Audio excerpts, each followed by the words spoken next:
Cette nuit, pendant que vous dormiez, 7 ministres de Paul Biya ont été arrêtés à leur domicile.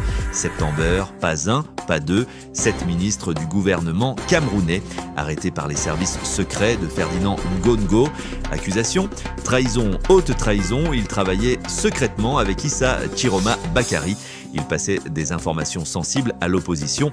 Ils appelaient Issa la nuit pour le féliciter et l'encourager à continuer le combat. Et Ngongo les a tous identifiés grâce à Pegasus, le logiciel espion israélien qu'il vient d'acheter pour des dizaines de milliards.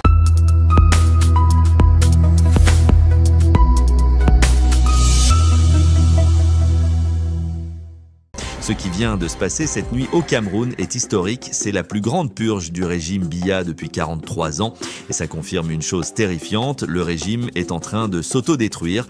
Rappelons le contexte, dimanche dernier il y a eu une tentative d'enlèvement et d'empoisonnement d'Issa Chiroma Bakary à Garoua, une opération commandée directement par Ferdinand Ngongo, le patron des services secrets, l'homme le plus puissant du Cameroun après Paul Biya. L'objectif était simple, capturer Issa Chiroma. L'empoisonner, utiliser la méthode Félix Moumié de 1960, l'assassinat politique classique, éliminer physiquement le leader de l'opposition qui refuse de reconnaître la victoire frauduleuse de Paul Biya. Mais l'opération a échoué. Pourquoi? Parce qu'il y a eu des fuites. Quelqu'un à l'intérieur du régime a alerté Issa Chiroma. Quelqu'un lui a dit « Attention, ils viennent te chercher cette nuit. Ne dors pas chez toi, déplace-toi ». Et Issa a échappé au piège, les soldats loyalistes l'ont protégé. Il a été évacué vers le Nigeria où il est maintenant en sécurité.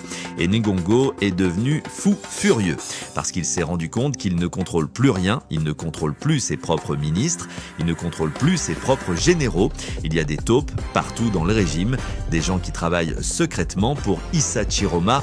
Alors Ngongo a pris une décision radicale, il a acheté Pegasus, le logiciel espion le plus puissant et le plus cher au monde. Développé par la société israélienne NSO Group, le même logiciel que les dictateurs arabes utilisent pour traquer les journalistes et les opposants. Le même logiciel que Faure Gnassingbé du Togo a acheté en 2021 pour 51 milliards de francs CFA. Pegasus, c'est une arme de guerre numérique. Une fois installé sur votre smartphone, il fait absolument tout.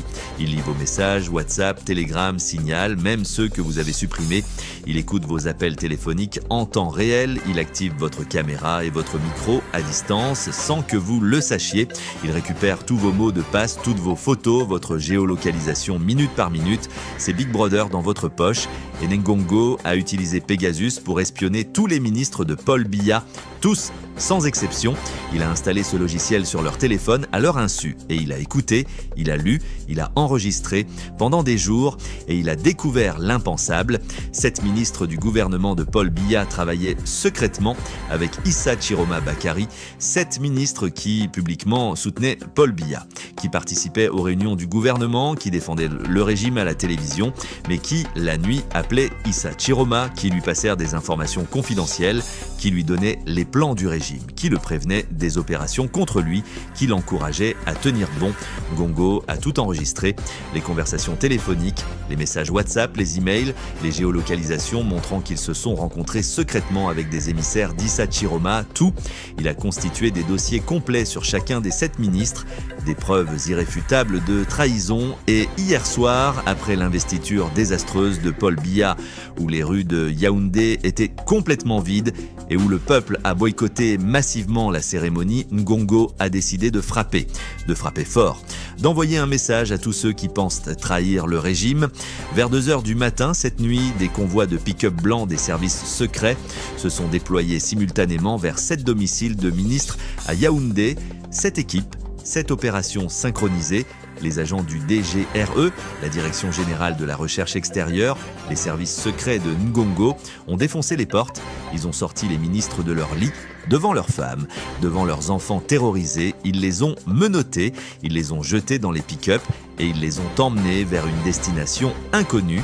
Probablement le quartier général de la DGRE à Yaoundé, ou peut-être le camp militaire secret où on torture les opposants, ou peut-être même le SED, le secrétariat d'État à la Défense, le centre de torture le plus redouté du Cameroun.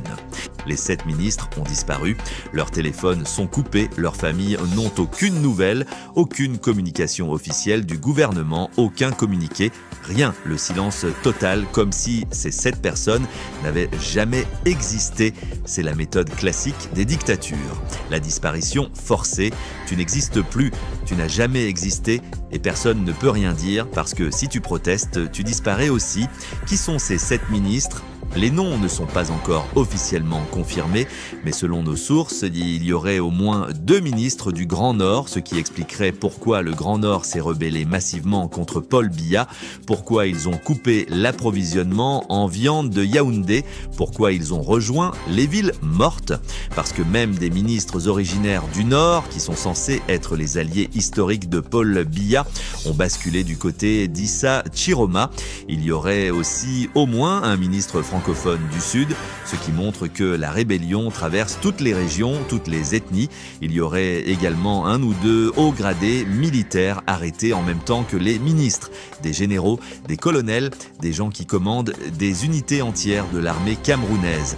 Ngongo hésitait depuis plusieurs jours à lancer cette purge. Pourquoi ? Parce qu'il savait que ça allait créer une explosion, qu'il y a la guerre des clans au Cameroun, le clan de Chantal Biya, le clan Betty, le clan du Nord, le clan francophone, le clan anglophone.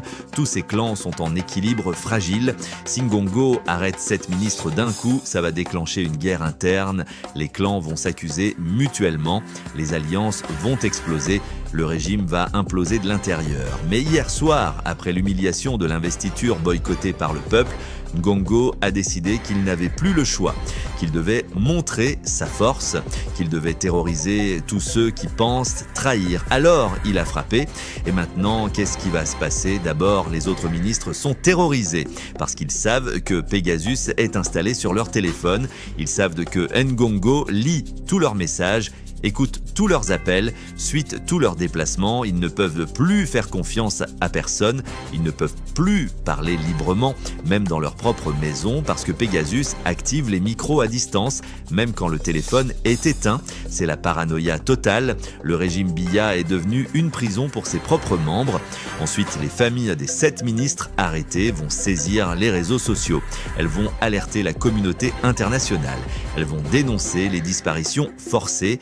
Et ça va créer un scandale diplomatique parce que parmi ces 7 ministres, il y a probablement des gens qui ont des relations avec des ambassades étrangères, des gens qui ont de la famille en France, aux États-Unis, au Canada. Et ces pays vont exiger des explications. Ils vont demander où sont ces ministres, pourquoi ils ont été arrêtés, de quoi ils sont accusés. Et le régime Biya ne pourra pas répondre parce qu'il n'y a eu aucun mandat d'arrêt, aucun procès, aucune procédure légale. C'est une arrestation arbitraire, une disparition forcée, un enlèvement d'État. Ensuite, l'armée. Parce que si des généraux ont été arrêtés en même temps que les ministres, ça veut dire que l'armée est divisée. Qu'il y a des officiers supérieurs qui ont basculé du côté d'Issa Chiroma et ces officiers-là commandent des troupes, des soldats qui leur sont loyaux. Si Ngongo arrête leur commandant, qu'est-ce que ces soldats vont faire ? Ils vont accepter passivement ou ils vont se rebeller. L'histoire des coups d'État en Afrique nous enseigne que quand tu arrêtes des généraux, tu déclenches souvent une riposte militaire. Un contre-coup d'État, une mutinerie, c'est exactement ce qui s'est passé en Guinée en 2021, au Mali, au Burkina Faso, au Niger, des officiers arrêtés, des soldats qui se rebellent et le régime qui tombe. Et puis il y a la réaction d'Issa Chiroma, parce que ces 7 ministres travaillaient pour lui. Ils le soutenaient secrètement, ils lui passaient des informations vitales et maintenant ils ont été arrêtés à cause de lui. Issa Chiroma ne peut pas les abandonner, il doit réagir, il doit dénoncer, il doit mobiliser la communauté internationale, il doit appeler à des manifestations massives pour exiger leur libération. Et ça va relancer les villes mortes, ça va relancer les manifestations parce que le peuple camerounais va comprendre que même des ministres du régime Biya veulent le changement, que même l'élite du pouvoir en a marre de la dictature. Rappelons que lors du vote réservé aux ministres et hauts gradés à Bastos, Issa Chiroma avait obtenu 57% des voix. 57%. Même les gens qui mangent avec Paul Biya ont voté contre lui. Même ceux qui bénéficient du système veulent qu'il parte. Parce qu'ils savent que le régime est fini, qu'il n'a plus d'avenir, que Paul Biya est un homme de 93 ans, malade, qui s'accroche au pouvoir et qui va entraîner tout le monde dans sa chute. Alors ils préfèrent basculer maintenant du côté d'Issa Chiroma. Pour sauver leur peau, pour être du bon côté de l'histoire, mais Ngongo ne l'entend pas comme ça. Pour lui, c'est de la trahison, de la haute trahison. Et il va faire des exemples, ces 7 ministres vont être torturés pour qu'ils donnent les noms d'autres complices, pour qu'ils révèlent tous les réseaux de soutien à Issa Chiroma à l'intérieur du régime. Et puis ils vont probablement être jugés par un tribunal militaire, condamnés pour trahison et soit exécutés, soit jetés en prison à perpétuité pour terroriser tous les autres, pour que personne n'ose plus penser à trahir. Mais cette stratégie de la terreur ne marche jamais longtemps. L'histoire nous l'enseigne. Quand un dictateur commence à arrêter ses propres ministres, ça veut dire qu'il a perdu le contrôle. Ça veut dire que le régime s'autodétruit. Staline a arrêté et exécuté ses propres généraux dans les années 30. Et ça a affaibli l'Union soviétique avant la Seconde Guerre mondiale. Saddam Hussein a arrêté et exécuté ses propres ministres et ça a créé des divisions qui ont facilité sa chute. Mouammar Kadhafi a arrêté ses propres collaborateurs vers la fin et quelques mois après, il était lynché dans les rues de Sirte. Paul Biya et Ngongo sont en train de suivre exactement le même chemin. En arrêtant ces 7 ministres cette nuit, Ngongo pense montrer sa force, mais en réalité, il montre sa faiblesse. Il montre qu'il a peur, il montre qu'il ne contrôle plus rien, il montre que le régime est rongé de l'intérieur par la trahison. Et plus il va réprimer, plus il va créer de la résistance, plus il va arrêter, plus il va pousser d'autres ministres et d'autres généraux à basculer du côté d'Issa Chiroma. Parce que maintenant, tout le monde sait que rester loyal à Paul Biya, c'est couler avec le navire, c'est finir en prison ou pire. Alors autant basculer maintenant, autant rejoindre le camp d'Issa Chiroma qui va gagner. Si cette révélation explosive vous a choqué, abonnez-vous immédiatement à Politique Cameroun. Activez la cloche parce que dans les prochaines heures, nous allons révéler les noms des 7 ministres arrêtés dès que nous aurons confirmation. Likez massivement et partagez cette vidéo partout. Sur tous vos groupes WhatsApp, toutes vos pages Facebook, tous vos comptes Twitter et Telegram. Le régime veut étouffer cette information. Ngongo ne veut pas que le monde sache qu'il vient d'arrêter 7 ministres de Paul Biya. Il ne veut pas que le peuple camerounais sache que même l'élite du régime a basculé du côté d'Issa Chiroma. C'est à nous de faire circuler la vérité. Dites-nous dans les commentaires ce que vous pensez de cette purge. Pensez-vous que les 7 ministres vont être exécutés? Pensez-vous que l'armée va se rebeller?